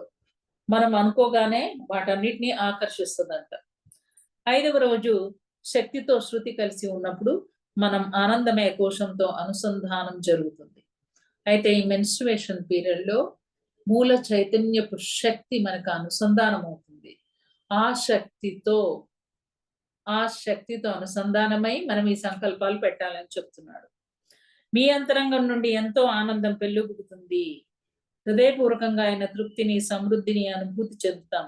అంతరంగంలో ఆనందం తాండవం జరుగుతుంది. ఆనందపు స్రావమైన సెరోటోనిన్ ఉత్పత్తి జరిగి శరీరంలో శక్తి స్థాయి, వ్యాధి నిరోధక శక్తి పెరగటం, మనల్ని నిత్య యవ్వనంలో ఉండేలా చేయటం వంటి లాభాలు జరుగుతాయి. ఆ టైంలో అంట సెరోటోనిన్ అనేటటువంటి హార్మోన్ స్రవిస్తుందంట. మనకు తెలియకుండానే ఆనందంగా ఉంటామంట. మనము సైన్స్ లో లాఫింగ్ గ్యాస్ అని విన్నాం, గుర్తుందండి? ఆ గ్యాస్ సల్ఫ్యూరిక్ యాసిడ్ అనుకుంటా, గుర్తులేదు. అది రిలీజ్ అయినప్పుడు మనకు తెలియకుండానే నవ్వుతూ ఉంటాం అన్నమాట, మన ఎరుకను కోల్పోయి. అట్లా ఇక్కడ మనకి ఆనందాన్ని ఇచ్చేటటువంటి సెరోటోనిన్ అనేది ఉత్పత్తి అవుతుందంట. ఈ గాఢమైన ఆనంద స్థితిని అనుభూతి చెందడం వల్ల గతకాలపు గాయాలు కూడా మాని దివ్య స్త్రీతత్వం జాగృతం అవుతుంది. చూసారా, మెన్స్ట్రుయేషన్ పీరియడ్ ని దివ్య స్త్రీతత్వపు శక్తిని జాగృతం చేసుకోవడానికి ఉపయోగించుకోవచ్చు అని ఆథర్ చెప్తున్నారు ఇక్కడ. 6వ రోజు స్వస్థతను కూర్చే శక్తికి శృతి అవుతాం. మనం అనుభవించే మానసిక, శారీరక దుఃఖాలన్నింటికీ మూల కారణం మన అజ్ఞానపూరితమైన నమ్మకాలు, ఇంకా భావనలే. మందులతో తాత్కాలికంగా స్వస్థత పొందినప్పటికీ వీటిని పూర్తిగా సరిచేయలేము. ధ్యాన సాధన, ఆత్మజ్ఞానం, అవగాహన శక్తితోనే స్వస్థత కలుగుతుంది. ఈ స్వస్థత శక్తిని ఎంతో సులువుగా ఈ రోజున ఆకర్షించుకోగలుగుతాం. మన స్వీయ స్వస్థతతో పాటు స్వస్థతా శక్తిని అవసరం మేరకు వేరొక చోటును పంపడం కూడా సాధన చేయవచ్చును. రజస్వలైన అమ్మాయికి తనలో జాగృతమైన శారీరక, మానసిక, ఆధ్యాత్మిక శక్తుల గురించి తెలియచేయాలి. అలాగే శారీరకంగా తనలో జరిగే మార్పుల గురించి కూడా అర్థమయ్యేలా తల్లిదండ్రులు వివరించాలి. శరీరంలో వచ్చిన ఈ కొత్త మార్పు ఇంకా నెల నెలా జరిగే ప్రక్రియ చాలా సహజమైనది. స్త్రీ శరీరానికి ఇది చాలా అవసరం, భయపడవలసింది ఏమీ లేదు అని, వారు చాలా క్షేమంగా ఉన్నారు అని తెలియచేయాలి. ఇంకా ఆ సమయంలో ఆదిపరాశక్తి లాగా ఉంటామనేది తెలియచెప్పాలి. కుటుంబ సభ్యులు, ప్రాణ స్నేహితులు అంతా కలిసి ఆ అమ్మాయితో సామూహిక ధ్యానం, ఇంకా చేతులు కలిపి ధ్యానం చేయాలి. ఆ అమ్మాయి చుట్టూ అందమైన పూల కుండీలు, మొక్కలు తీసుకొచ్చి పెట్టాలి. ప్రకృతితో అనుసంధానం అయి ఆహ్లాదంగా ఉండేలాగా జాగ్రత్త పడాలి. సానుకూల సూచనల యొక్క శక్తిని చెప్పి ప్రతి ఒక్కరికి ఒక ప్రత్యేకమైన జీవిత లక్ష్యం ఉంటుందని, దానిని తెలుసుకొని అనుసరించాలి అని చెప్పాలి. ఆ అమ్మాయిని ప్రతిరోజు చక్కని దేవతామూర్తిలా ముస్తాబు చేసి అలంకరించి 2 పూటలు చక్కగా హారతివ్వాలి. ఆ అమ్మాయికి దేవతలాగా స్నేహితులతో ఆహ్లాదంగా గడిపే ఏర్పాటు చేయాలి. దేవతామూర్తిగా తయారు చేయడం అనేది స్వారూప్యం అనే సాధనగా చెప్పుకోవచ్చు. తనలో దైవిక శక్తి జాగృతం అవుతుంది అని చెప్పడంతో పాటుగా అదే విధంగా తయారు చేయడం ద్వారా మరింత గాఢంగా దైవిక శక్తిని తమలో అనుభూతిని చెందగలుగుతారు పిల్లలు. ఆ విధంగా అనుభూతి చెందడం వల్ల వారిపై వారికి స్వీయ ప్రేమ, గౌరవం ఏర్పడతాయి. దివ్య స్త్రీతత్వపు శక్తి, దివ్య గుణాలని జాగృతం అవుతాయి. 2 పూట్ల హారతి ఇవ్వడం ద్వారా వారి జీవ విద్యుదయస్కాంత శక్తి క్షేత్రం శుద్ధి జరిగి శక్తివంతం అయ్యి కాంతి మరింతగా పెరుగుతుంది. శారీరకంగా కూడా జరిగే ప్రక్రియకు శక్తిని ఇచ్చేందుకు ఆ అమ్మాయికి మంచి సాత్వికమైన పోషక ఆహారం ఇవ్వాలి. ఆహార విషయంలో కూడా చెప్తున్నారు. రాగులు, నువ్వులు, మినుములు, బెల్లం, కూరగాయలు, ఆకుకూరలు, పళ్ళు మొదలైనవి పుష్కలంగా ఇవ్వాలి అని చెప్తున్నారు. ఏదైనా శారీరకంగా చిన్న అసౌకర్యం కలిగినా వ్యతిరేకత, భయం లేకుండా పూర్తిగా అంగీకరించి ధ్యానం చేయడం, మన శరీరంతో సంభాషించడం ద్వారా స్వస్థత పరుచుకోవాలి అని చెప్పాలి. ఈ విధంగా ప్రేమపూరిత సంభాషణలతో సూచనలు, జ్ఞానం ఇవ్వడం ద్వారా వారు తమలో జరిగే కొత్త మార్పును చక్కగా స్వాగతించి గౌరవించి వారి దివ్య స్త్రీతత్వపు జాగృతిని ఆనందంగా అనుభూతి చెందుతారు. ఈ సమయంలో ఎలాంటి మెలకువలు పాటించాలో వారికి తెలియజేసి సహాయం అందించాలి. వారు ఇంకా చిన్నపిల్లలు కాబట్టి కాస్త సరిగ్గా జాగ్రత్తగా వహించకపోయినా ప్రేమగా సవరించి చెప్పాలి. తిట్టడం, వెక్కరించడం, గేలి చేయడం, చిరాకు పడడం వంటివి చేయకూడదు.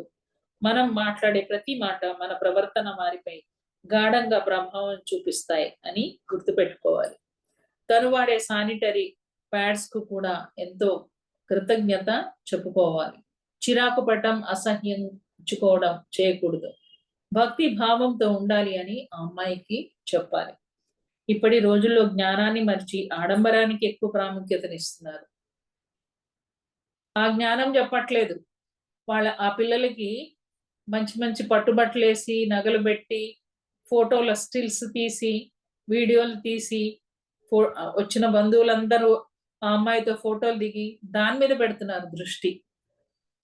కానీ మన చిరంజీవులకు నిజమైన మేలు జరగాలంటే ఆడంబరం విడిచిపెట్టి జ్ఞానానికి ప్రాముఖ్యత ఇచ్చి వేడుక చేసుకోవడం, సంబరం చేసుకోవడం, జరుపుకోవడం నేర్చుకోవాలి.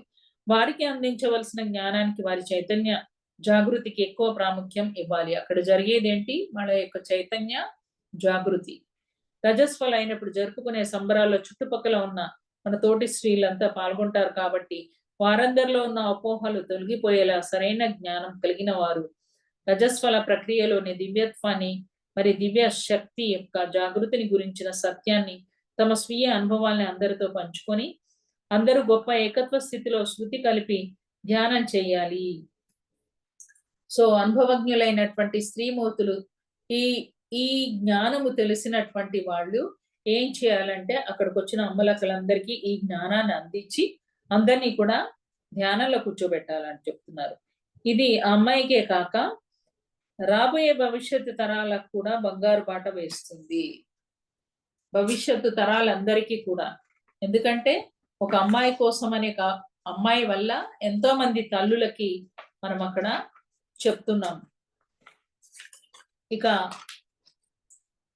రకరకాల పరిస్థితుల వల్ల దివ్య స్త్రీ తత్వపు శక్తి గాయపడి తద్వారా మనందరిలో సహజంగా నిండుగా ఉండే ఆనంద స్థితి నుండి పూర్తిగా వేరుపడి దాన్ని మర్చిపోయాం. ప్రతి వ్యక్తిలోనూ ఉండే స్వేచ్ఛా సంకల్ప శక్తి బలహీనపడింది. మరి ఎప్పుడైతే గాయపడ్డామో మన లోపల ఉన్నటువంటి స్వేచ్ఛని, సహజమైన శక్తిని మనం మర్చిపోయాం. సత్యానికి దూరంగా జరిగి దివ్య స్త్రీతత్వపు శక్తి, మరి దివ్య పురుషతత్వ శక్తి ప్రతి వ్యక్తిలోని విడదీయలేని భాగాలు అన్నది మరిచి స్త్రీ వేరు పురుషుడు వేరు అనే విభజన భ్రమ ఏర్పడింది. ఈ విభజన భ్రమ వల్ల పోషణ కందక దివ్య పురుషతత్వ శక్తి కూడా గాయపడింది. దీనివల్ల పురుషుల్లో ఇంకా పురుష తత్వశక్తి గాయపడిన స్త్రీలలో మరింత కోపం, హింస పెరిగిపోయాయి. స్త్రీలు ఇంకా స్త్రీతత్వపు శక్తి గాయపడిన పురుషులు ఆవేశపరులుగా, అశక్తులుగా భావించడం మొదలైంది. ఈ విభజన ఇప్పటికీ కొనసాగుతూనే ఉంది. అహంకారం అనేది పురుషుల్లోనూ అటు స్త్రీలలోనూ అహంకారం పెరిగి వాళ్ళలోని దివ్యత్వపు, స్త్రీతత్వపు, పురుషతత్వపు శక్తులపై గాయాలను ఏర్పరచుకొని ఎడముఖం పెడముఖం పెట్టుకుంటున్నారు స్త్రీలు పురుషులు అని చెప్తున్నారు. ఈ విభజన వల్ల అసంపూర్ణంగా మనం ఏకత్వం నుండి మనల్ని విడదీసి విశ్వం నుండి, మన తోటి వారి నుండి, మన స్వీయ స్వచ్ఛం నుండి వేరు చేసి ఒంటరిగా తునకగా మారుస్తుంది. ఒంటరి తునకగా మారిన మనలో భయం పుట్టింది. ఒక రకమైన లోటు వెలితి అంతరంగంగా అనుభవించడం మొదలైంది. ఈ వెలితిని కప్పిపుచ్చడం కోసం అహం ఏర్పడింది. అహం అజ్ఞానం మరి భయం యొక్క సంతానం. అయితే ఈ అహంకారం ఏర్పడడానికి కారణం ఏంటంటే అజ్ఞానం. అజ్ఞానం ఉంది అనేది బయటపడదు. అక్కడ ఏమవుతుంది? అయ్యో దీనికి ఇది కూడా తెలియదా అనుకుంటారేమోనని తెలుసున్నట్లుగా అక్కడ అహంకారంతో ఉంటాం. మరి ఈ అహానికి మన లోటును ఎలా తీర్చాలో ఏమాత్రం తెలియదు. పురుషులు, స్త్రీలు వేరు. పురుషులే గొప్పవారు, స్త్రీలకు ఏమాత్రం సామర్థ్యం లేదు అని, లేదా స్త్రీలే గొప్పవారు, పురుషులు ఆవేశపరులు, ఇంకా మూర్ఖులని నిరూపించడం ద్వారా ఆ లోటును పూరించడానికి అహం ప్రయత్నిస్తుంది. వాళ్ళని ఇన్సల్ట్ చేయాలని వీళ్ళని ఇన్సల్ట్ చేయాలని వాళ్ళు ప్రయత్నం చేస్తూ ఉంటారు. ఈ విధమైన విభజన భ్రమలో ఆ లోటును పూరించడానికి అహాన్ని అనుసరిస్తూ మనమంతా పెద్ద గందరగోళాన్ని సృష్టించుకుంటున్నాం. మన జీవితాల్లో ఇప్పుడు జరుగుతుందంతా కూడా అదే. మనలో పుట్టిన అహం దురాశ పుట్టిస్తుంది. ఈ దురాశతో మరింత అధికారం పొంది, మరింత సంపదను కూడబెట్టి మన లోటును సంపూర్ణం చేయడానికి అహం ప్రయత్నిస్తుంది. అయితే ఈ అహం ఏం చేస్తుందంటే ఇంకింత సంపాదన నేను సంపాదించుకొని సమాజంలో నేను చూపించాలి అందరికీ అని ప్రయత్నం చేస్తూ ఉంటాడు. కానీ ఈ అహం వెనుక పరుగులు తీస్తూ ఎంత పోరాటం చేసినా, ఏమి సాధించినా, ఎన్ని నాటకాల్ని జీవితంలో సృష్టించుకున్నా ఈ లోటు భ్రమ తీరదు. సరికదా మరింత తీవ్రంగా మారి సమస్య కొనసాగుతూనే ఉంటుంది. నువ్వెంత సంపాదిస్తే మాత్రం నిన్నక్కడ సమాజం ఆమోదించదు. నువ్వెంత అహంకారంతో ఉన్నావో అవతల కూడా అంతే అహంకారంతో ఉన్నారు. ఈ అహం ఎదుట వ్యక్తి యొక్క ప్రేమని, శాంతిని, సంతోషాన్ని కాక వారి అంగీకారాన్ని ఎక్కువగా కోరుకుంటుంది. మనం చెప్పిన ప్రతిదానికి ఎదుటివాడు అని తలూపాలి. వాడు వాడు ఓకే అనాలి అంతే. ఆ రకమైనటువంటి అహంకారాన్ని కలిగి ఉంటాడు. ఈ అంగీకారం అనే అవసరం మనలో ఏర్పడి అనేక ఘర్షణలకు ఇంకా దుఃఖానికి దారితీస్తుంది. ఎప్పుడైతే మనం ఏదైనా చెప్పగానే ఇంట్లో వాళ్ళు ఎవరు కూడా ఆమోదించరో, అంగీకరించరో, వెంటనే ఏమవుతుంది? ఇంకా అహంకారం పెరుగుతుంది మనకి. ఎన్నో దుఃఖాలకి, ఘర్షణలకి దారితీస్తుంది. ద్వంద్వత్వపు ఆలోచన విత్తనం మనలో నాటుకోవడం వల్ల మగవారిలో పురుషతత్వం, ఆడవారిలో స్త్రీతత్వం మాత్రమే ఉందని మనం భావిస్తాం. ఇది అవగాహన లేని ఒక ఆలోచన మాత్రమే. ఎప్పుడైతే ద్వంద్వత్వపు ఆలోచన అంటే ఎప్పుడైతే ఆ పురుషులు వేరు, మేము వేరు అనే అహంకార భావంతో ఉంటారో స్త్రీ పురుషులు ఇద్దరు, అప్పుడు వాళ్ళ యొక్క ఆలోచన విధానం సరిగా ఉండదు. అవగాహన లేని స్థితి కదా. అదేవిధంగా ఎన్నో సరికాని ఆలోచనలు వాళ్ళ మస్తిష్కంలో ఏర్పడతాయి. అన్ని విడదీసేటటువంటి ప్రక్రియలు తప్పిస్తే వాళ్ళు చక్కగా కలిసి ఉండేటటువంటి ప్రక్రియలు కావవి. స్త్రీ గర్భం దాల్చిన నుండే ఈ విభజన చూపడం ప్రారంభించారు. ఆమె గర్భం దాల్చినప్పటి నుంచే. మొదట్లో ఆడపిల్లల్ని మగపిల్లవాడిని ఒకే విధంగా ప్రేమించేవారు. పుట్టబోయేది అమ్మాయా లేక అబ్బాయా అనే ప్రశ్న ఉండేది కాదు. కాలం గడిచే కొద్దీ పురుషులు భార్యల నుండి మగబిడ్డను కోరుకోవడం మొదలుపెట్టారు.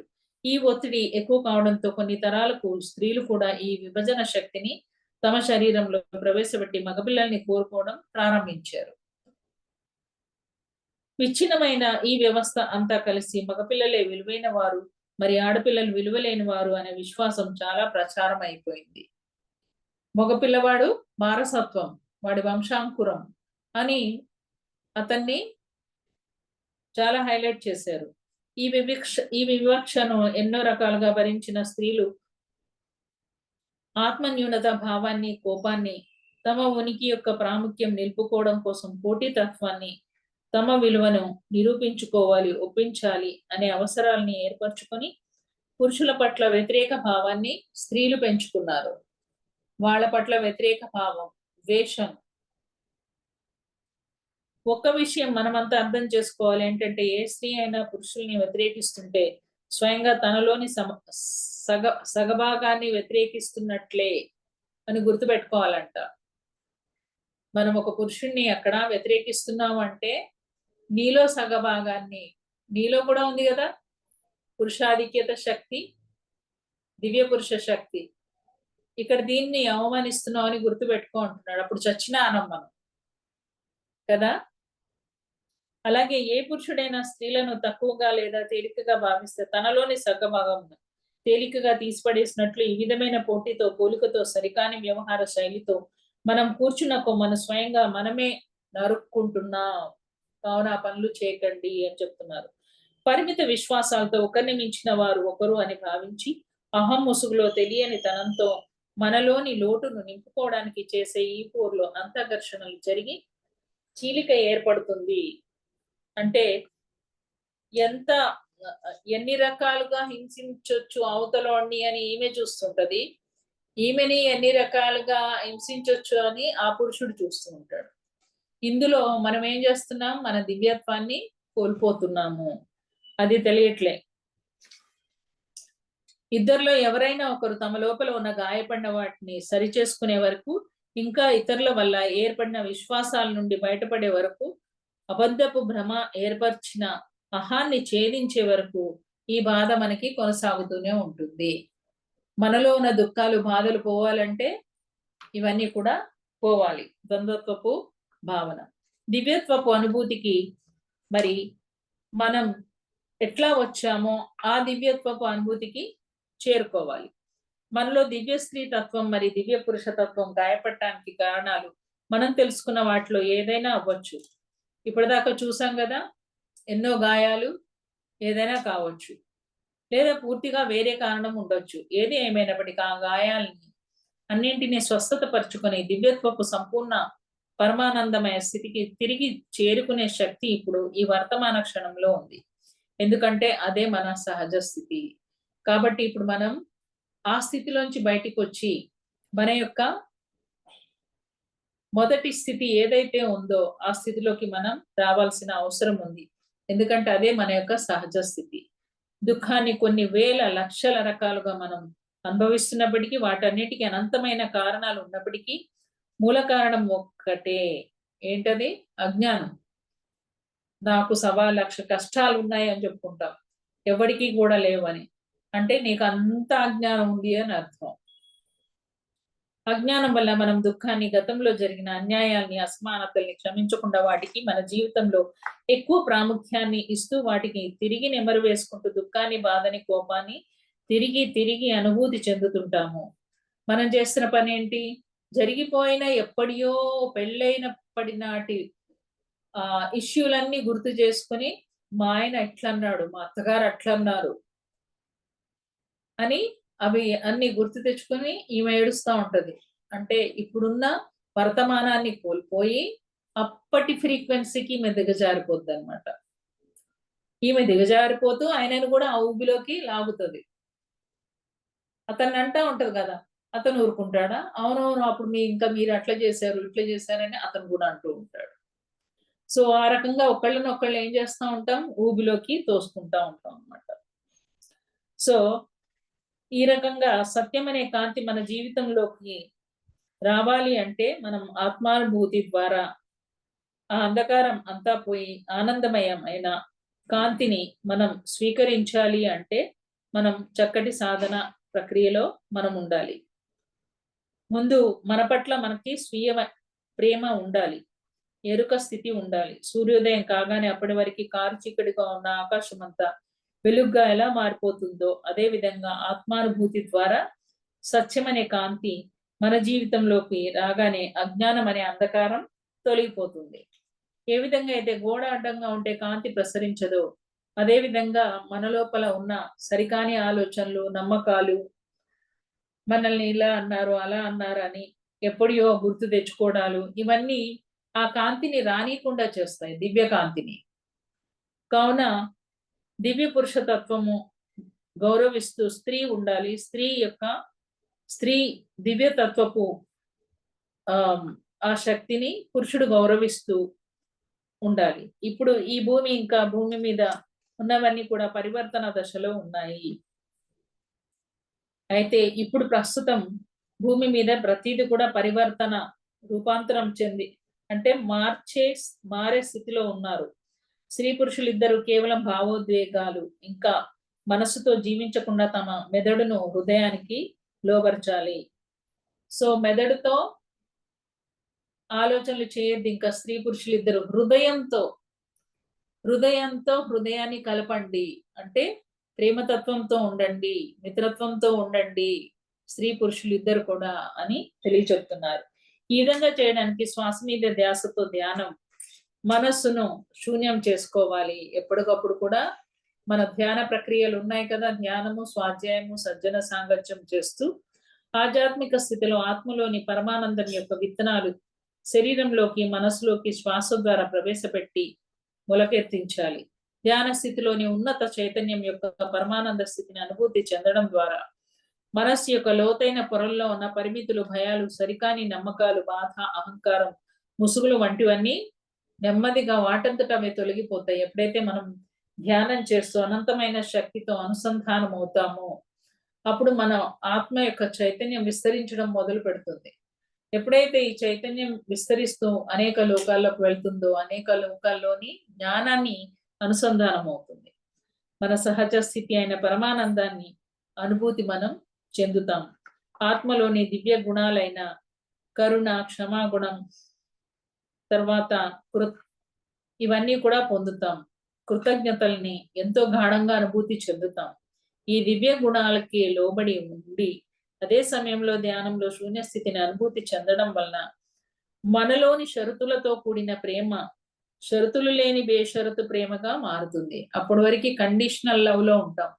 నువ్వు నమస్తే అంటే నేను నమస్తే అంటా, నువ్వు ఐ లవ్ యూ అంటే నేను ఐ లవ్ యూ అంటా, మీరు బాగున్నారా వదినమ్మా అంటే నేను బాగున్నారా వదినమ్మా అంట కదా. ఇదంతా కూడా కండిషనల్ లవ్. అన్కండిషనల్ లవ్ ఎలా ఉంటుంది? వాళ్ళు పలకరించకపోయినా బాగున్నారండి బాగున్నారండి హాయ్ హలో నమస్తే అని వెళ్ళి కలుస్తూ ఉంటారు. ప్రేమ సమస్తం నిండి ఉంది. ప్రేమ వల్ల ఏర్పడిన పరమానంద స్థితి అన్నింటినీ ఏకం చేస్తుంది. ప్రేమకు అంత శక్తి ఉంది చూడండి. పరమానంద స్థితి అంటారు. ఇది అందరినీ ఏకం చేసే శక్తి ఉంది దానికి. ఒకదానితో మరొక దాన్ని సమతుల్యతతో ఉంచుతుంది. మనల్ని సమతుల్యతలో ఉంచుతుంది. ఒకడు ఎక్కువ ఒకడు తక్కువ అనే భావనని తీసేస్తుంది ప్రేమ. దివ్య స్త్రీ తత్వం మరి దివ్య పురుషతత్వం సంపూర్ణ స్వస్థతా స్థితికి వస్తాయి. ఆ దివ్య గుణాలతో మనం జీవితం అంతా నిండిపోతుంది. ఇదంతా జరగటానికి మన మనసుపై ఆధిపత్యం సంపాదించడం ఎంతైనా అవసరం. మనసుని శూన్యం చేయమన్నాడు. మనసు శూన్యం చేయాలంటే ఏం చేయాలి? శ్వాస మీద ధ్యాస పెట్టాలి. ఆ శ్వాస అనే గురువుని ఆశ్రయించాలి. అంతే కదా. యోగః చిత్తవృత్తి నిరోధః అన్నారు. మన మనస్సు ఒక మహా అద్భుతమైన పరికరం. మనం సరిగ్గా ఉపయోగిస్తే ఎన్నో అద్భుతాలు చేయగలం. కానీ మనం దాన్ని ఉపయోగించడం లేదు, సరికదా. అదే మనల్ని చేజిక్కించుకుని ఉపయోగిస్తుంది. అదే దుఃఖం అని ఎకాటోల్ అంటారు. మన మనస్సు నిరంతరం చేసే వృధ వల్ల మన హృదయం నుండి వచ్చే సందేశాన్ని ఆత్మానుభూతిని పూర్తిగా కోల్పోయాం. ఈ మనస్సు చేసే వృధ ఎలాంటిదంటే ఆత్మ నుంచి అంటే మన హృదయం నుంచి వచ్చేటటువంటి ఆత్మానుభూతిని కోల్పోతున్నామంట. సందేశాన్ని కూడా మనం అందుకోవట్లేదంట. ఈ మనస్సు యొక్క రోధనే మనం యథార్థంగా భావించడం మొదలు పెట్టాం. కనుక ముఖ్యంగా చేయవలసింది ధ్యాన సాధన ద్వారా మనస్సుని శూన్యం చేసుకోవడం. ఎరుకతో మన ఆలోచనలు గమనించడం, బాగా సాధన చేయాలి. ఈ విధంగా రోజు సాధన చేయడం ద్వారా మరి కొన్ని రోజుల్లోనే మనస్సు శూన్యం అవుతుంది. మనకి ఇదంతా కూడా తెలిసిన విషయమే. ఈ కొన్నాళ్ళకి మనము నిజమైన ఆత్మానుభూతిని పొంది ఆ పరమానంద స్థితిని ఎంత ఎక్కువగా అనుభూతి చెందుతామో అంతగా దివ్య స్త్రీ తత్వపు శక్తి మన లోపల జాగృతం అవుతూ ఉంటుంది. ఎప్పుడైతే పరమానంద స్థితిలోకి వెళ్ళిపోతూ ఉంటామో దివ్య స్త్రీ తత్వపు శక్తి అటు దివ్య పురుష శక్తి రెండు కూడా జాగృతం అవుతూ ఉంటాయి. ఈ అనుభూతి గాయాల్ని నయం చేసి మనలో లోటును పూరించడం ద్వారా పోషణ లభిస్తుంది. తద్వారా దివ్య పురుషతత్వం జాగృతం అవుతుంది.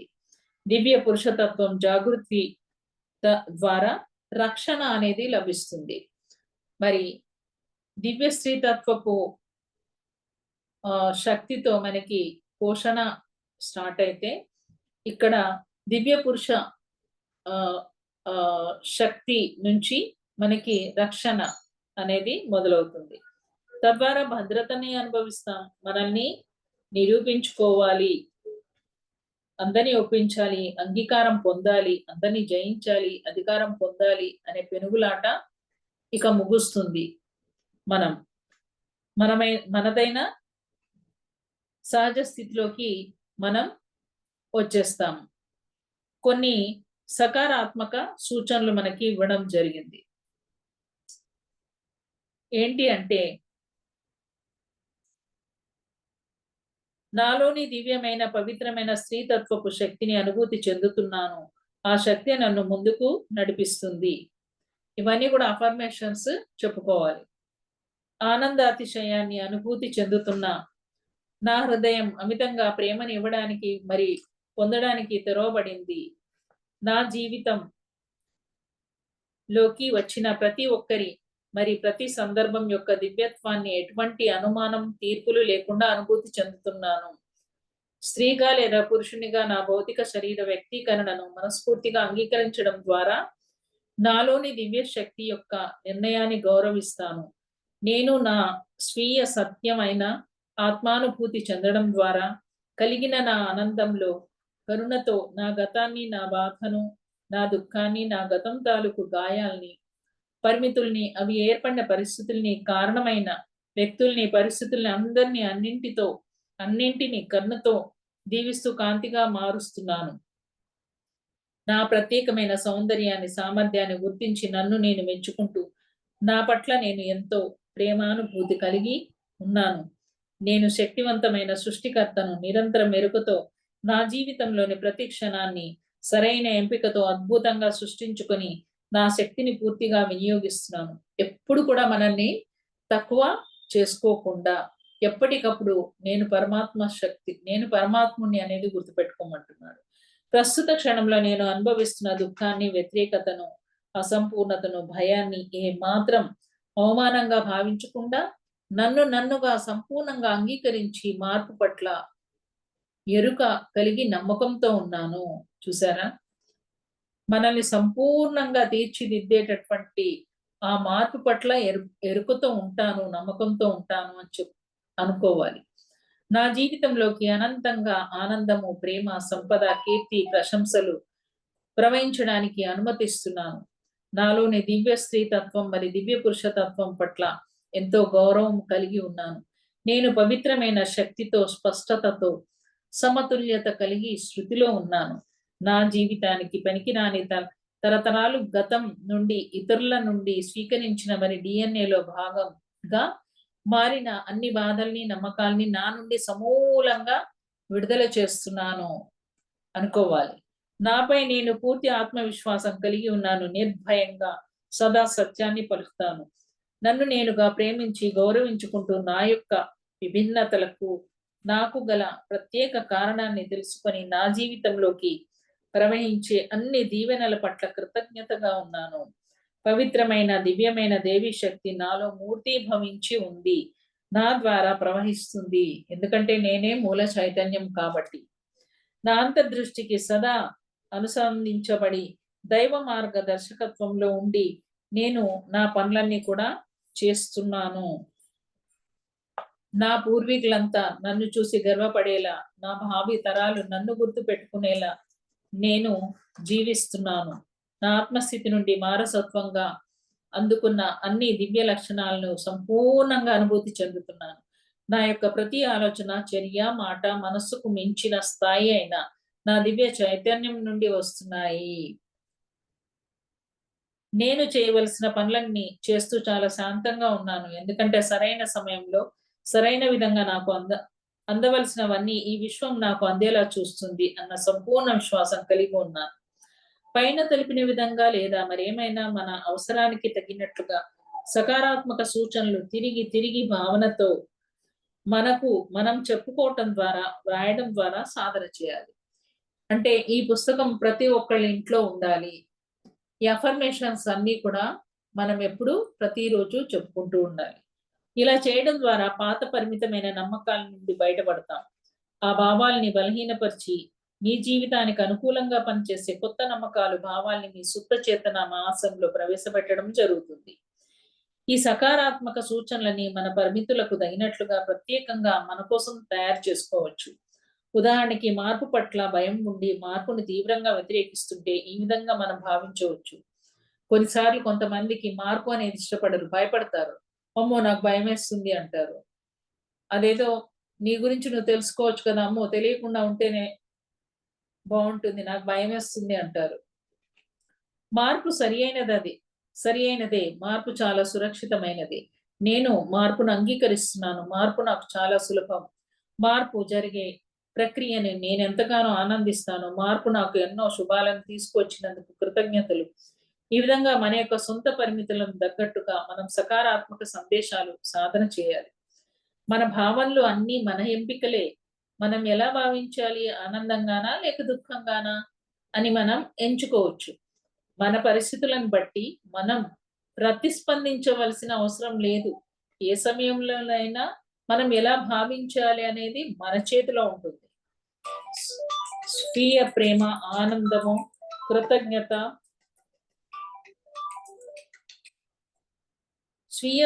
ఆనందము, కృతజ్ఞత, కరుణ మొదలైన దైవికమైన భావనలు ఉన్నత పౌనపుణ్యం కలిగి ఉండి వాటిని అనుభూతి చెందడం ద్వారా మనలోని దివ్య శక్తిని జాగృతం చేస్తాయి.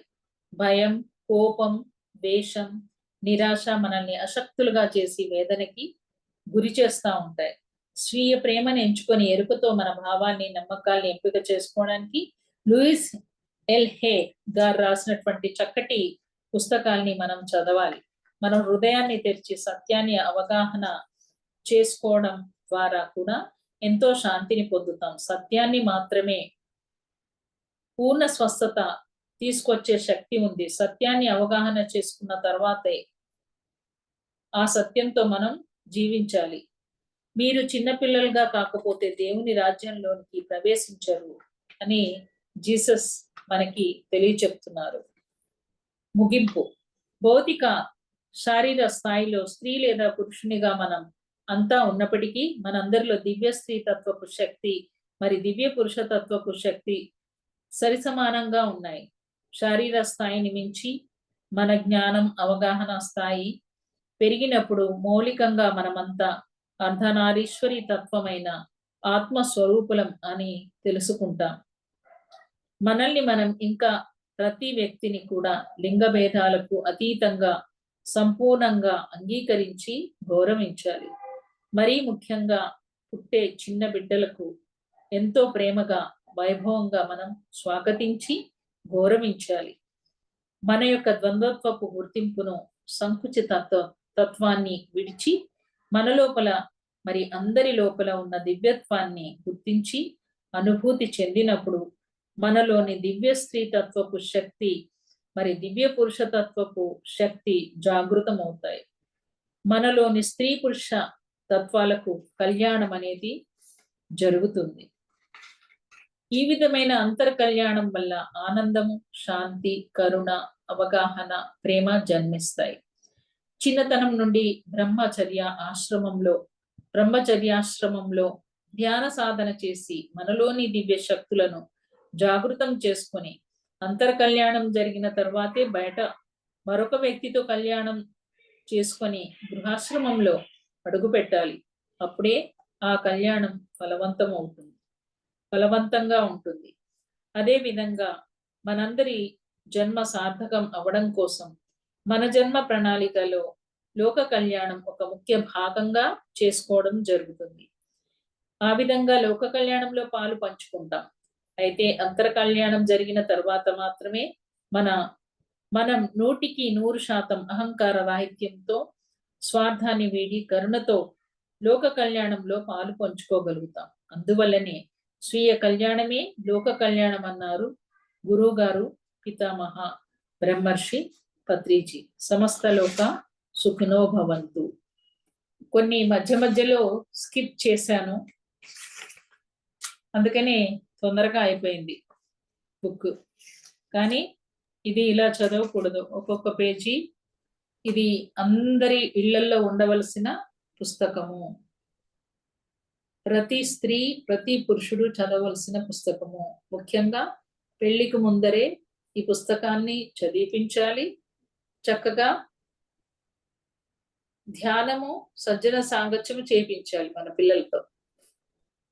1 year అయిన తర్వాతనే అప్పుడు మనం వాళ్ళకి పెళ్లి చేయాలి. అప్పుడు వాళ్ళ వైవాహిక జీవితం 100% సక్సెస్. అంతే కదండి.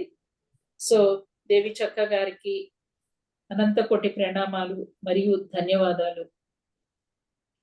ఇలాంటి అద్భుతమైన యోగీశ్వర్లను తయారు చేసినటువంటి బ్రహ్మర్షి పితామహ పత్రిజీకి అనంత కోటి ప్రణామాలు, ధన్యవాదాలు. లాస్ట్ కి స్పీడ్ పెంచారండి. పెంచవలసి వచ్చింది. పెంచారు లాస్ట్ కి, ఎందుకంటే టైం చార్జ్ చేయడానికి టైం మేనేజ్మెంట్ కూడా 10 minutes కొంచెం లాగిచ్చేసి కొంచెం కానీ స్పీడ్ నచ్చలేదు. లోపల నాకు నచ్చలేదు. ఇంకొక రోజు పోయేది. కానీ ఈ పుస్తకము ప్రతి ఒక్కళ్ళు కూడా తెప్పించుకోవాలండి. అర్థమైందండి స్పీడ్ పెంచినా గానీ. అర్థమైంది, స్పష్టంగా చదివారు. ఎందుకంటే లాస్ట్ ముగింపులో అన్ని బుల్లెట్ పాయింట్స్, ఇందులో ఉన్న సారాంశం అంతా బుల్లెట్ పాయింట్స్ రూపంలో ఇవ్వటం జరిగింది. కాబట్టి మనం స్పీడ్ గా చదివినా అర్థమైంది.